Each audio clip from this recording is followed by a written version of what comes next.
आखिरकार मोदी सरकार और उनके अपने कैसे कठमुल्ला वाले जस्टिस शेखर यादव को बचाने की कोशिश कर रहे हैं, इस बात का खुलासा अब हो ही गया। लेकिन इस खुलासे ने सरकार की चूल्हे हिलाकर रख दी हैं। जी हां, आपको बता दें कि एक तरफ खुलासा हुआ है और दूसरी ही तरफ उपराष्ट्रपति धनखड़ अब बुरा फंस गए हैं, जिसे लेकर बवाल थमने का नाम नहीं ले रहा है।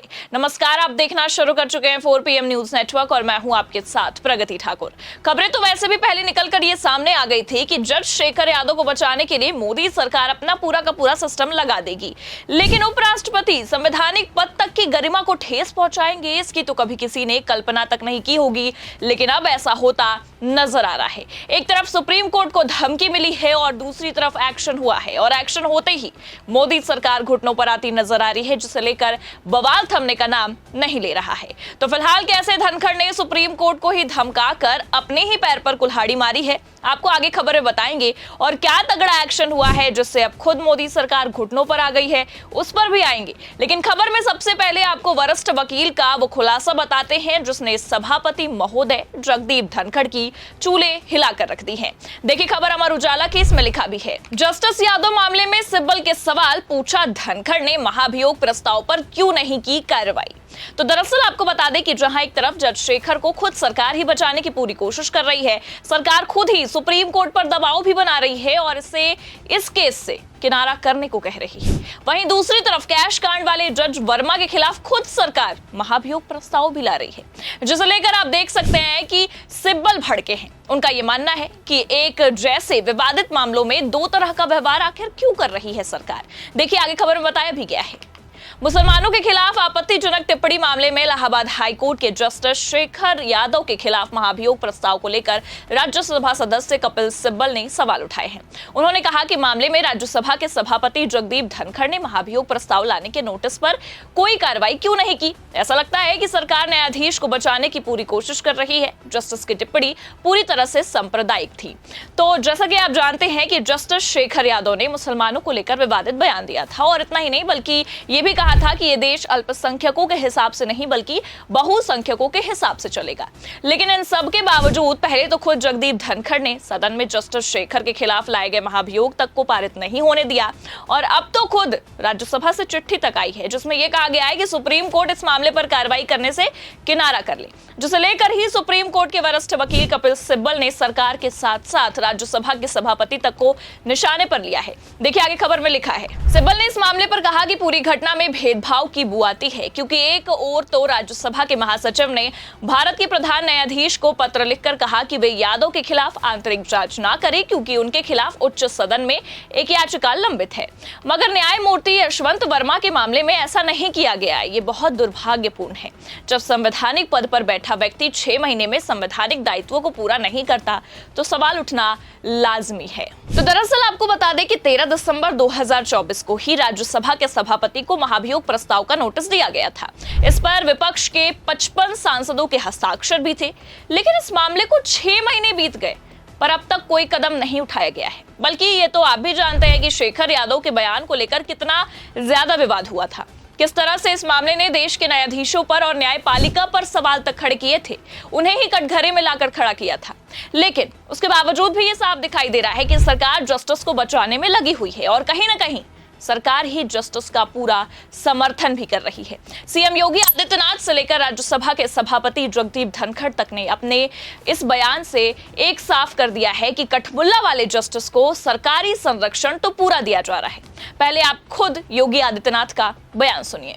इलाहाबाद उच्च न्यायालय के एक माननीय न्यायमूर्ति ने एक बात कही, उन्होंने कहा समान नागरिक संहिता तो होनी चाहिए, और दुनिया के अंदर तो बहुसंख्यक समाज की भावनाओं का सम्मान हर हाल में होती है। अगर दुनिया में होती है तो भारत में अगर बहुसंख्यक समाज के हितों की चर्चा कोई कर ले, उस सच्चाई को कोई बोलता है, कौन सा अपराध हो गया। आपने देखा होगा इन लोगों ने राज्यसभा में माननीय न्यायमूर्ति के खिलाफ भी महाभियोग की नोटिस दी है। ये है, और ये अपने को लोकतांत्रिक कहते हैं, ये अपने को लोकतंत्रवादी कहते हैं, संविधान की पुस्तक साथ में लेकर के चलते हैं। तनिक भी शर्म नहीं है इन लोगों को।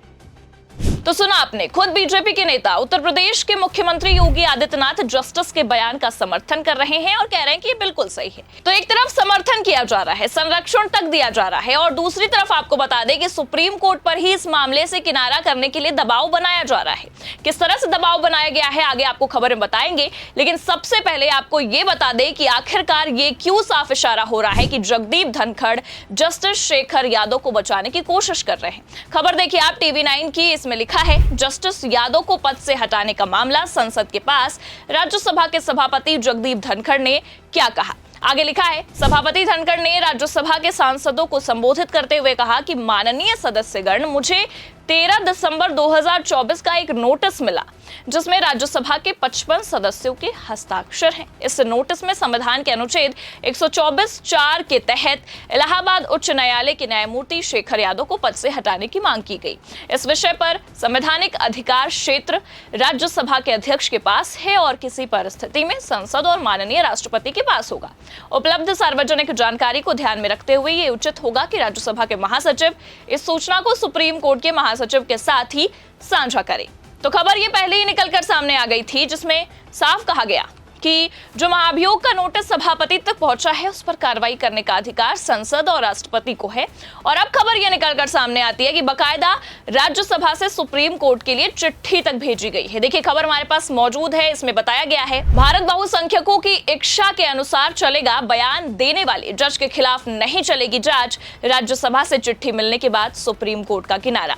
तो पहले तो केवल महाभियोग के ही नोटिस को सभापति ने ठंडे बस्ते में डाला और कार्रवाई नहीं की, बल्कि उस पर विपक्ष के कुल 55 सांसदों के हस्ताक्षर थे। लेकिन अब जब खुद सुप्रीम कोर्ट इस मामले पर कार्रवाई करने ही वाला था, जिस कार्रवाई की शुरुआत खुद तत्कालीन सीजेआई खन्ना ने ही की थी, उस पर आप देख सकते हैं कैसे एक ही झटके में धनखड़ ने चिट्ठी लिखकर पानी फेर दिया है, कार्रवाई पर ही रोक लगा दी है, क्योंकि चिट्ठी में यह साफ बताया गया है कि इस मामले में कार्रवाई करने का अधिकार सिर्फ और सिर्फ राज्यसभा के सभापति को है।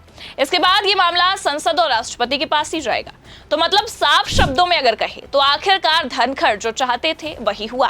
पहले से ही धनखड़ ने जस्टिस शेखर को बचाने के लिए पूरा का पूरा सिस्टम लगाया और अब आप देख सकते हैं वही सिस्टम काम भी कर रहा है। लेकिन एक तरफ धनखड़ ने खुद सुप्रीम कोर्ट पर दबाव बनाया है, वहीं दूसरी तरफ वरिष्ठ वकील ने लाइव कैमरे पर धनखड़ और सरकार की पोल खोली है, क्योंकि जैसा कि आप जानते हैं कि सरकार ने पहले ही ये साफ कर दिया कि मॉनसून सत्र में कैश कांड वाले जज साहिब के खिलाफ महाभियोग लाया जाएगा, उन्हें हटाया जाएगा, जो कि बहुत अच्छी बात है।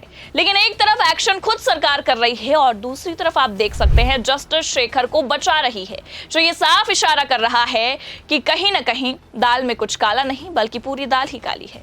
फिलहाल आपको क्या लगता है, क्या सरकार और धनखड़ भेदभाव करने पर उतर आए हैं या जस्टिस शेखर को बचाने के पीछे कहीं ना कहीं सरकार की कोई चाल है, कोई राजनीति है? अपनी राय कमेंट करके जरूर बताइए। खबर कैसी लगी लाइक और शेयर जरूर करें। चैनल पर नए हैं तो सब्सक्राइब और ज्वाइन करना ना भूलें। देखते रहिए 4PM न्यूज नेटवर्क। नमस्कार।